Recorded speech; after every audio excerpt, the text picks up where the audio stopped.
I thought it'd be cool to draw the characters from a random book I picked up in my local library. Every morning, I read a bit before I start drawing, and for the past few weeks, I've been reading a book called Tag You're Dead by Catherine Foxfield. The book is about a social media superstar called Anton Frazer who sets up a live-streamed game of tag to promote his new mobile game. As dusk falls, hundreds of contestants venture into the city to hunt each other down, but 3 people have hidden motives for entering the contest of a lifetime.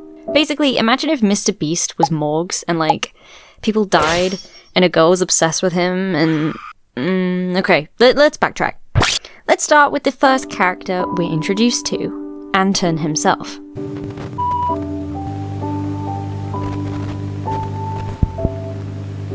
Anton is described, by quote, to have purple hair, wear a rainbow hoodie, and a turquoise baseball hat. He has plump lips, and later on has bloodshot eyes as his game gets progressively derailed. I was kind of picturing Ninja, that Fortnite YouTuber, but at the same time he has a sort of streamer heartthrob look to him, as he has a lot of fangirls, specifically another character who we'll talk about later, which, sadly, I felt Ninja didn't have this look. Anton made a mobile game with his friends which went viral and earned him big bucks.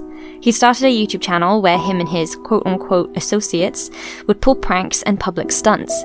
These would also become internet sensations on every platform. But there was a darkness to Anton behind the smiles and peace signs. One of his colleagues had died a year before his game of tag takes place. A 17-year-old girl called Rose was found dead in his swimming pool after a party.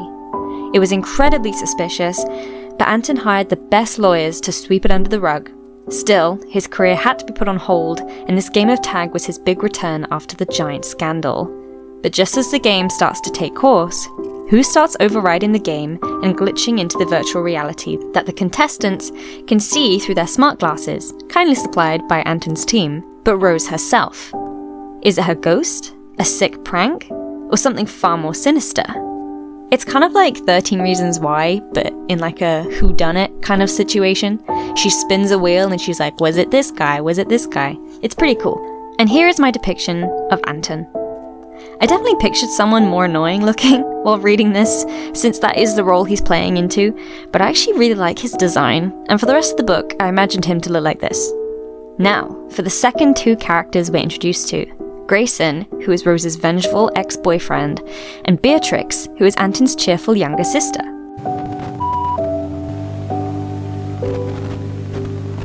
Grayson is described as a pretty boy with skinny jeans, and another character also refers to him as a dorky Harry Styles when he's trying on some sunglasses. He has pale freckled skin and long emo chestnut-coloured hair. He has a bedazzled leather jacket which was given to him by Rose herself. Grayson is joining the game to get revenge on Anton, as he is sure Anton is the reason Rose died. Beatrix is described as cute and smiley with an oversized chunky cardigan, baggy jeans, and 2 long plaits, one brown and one bleach blonde.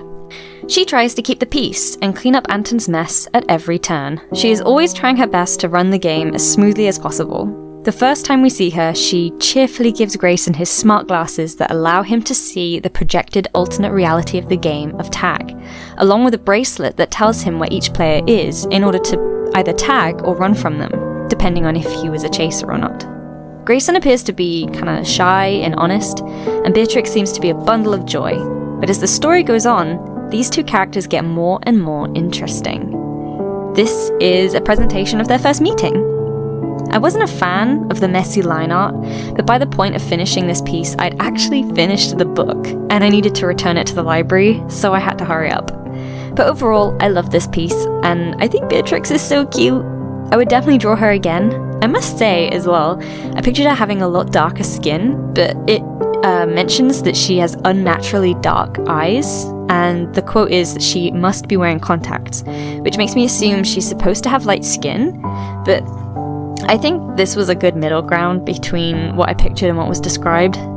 Through the entire book, I also forgot she had long plaits, and I pictured her with these cute bunches like these.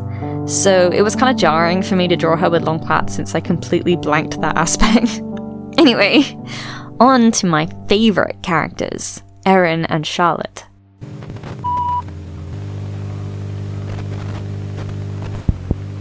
Erin is a model who is part of a duo YouTube channel and brand, her other half being her mother.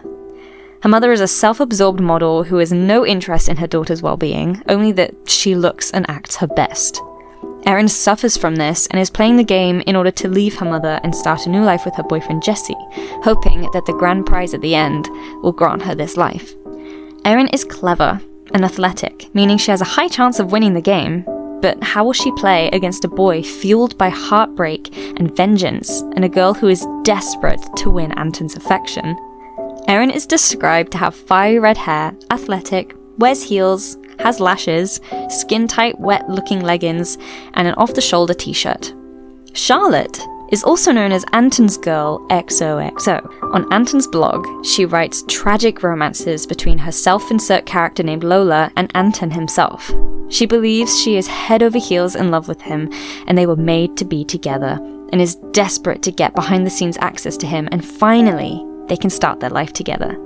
Charlotte is described to have a neon orange Anton hoodie, his face on the front, and a big fringe which she regrets letting her hairdresser do.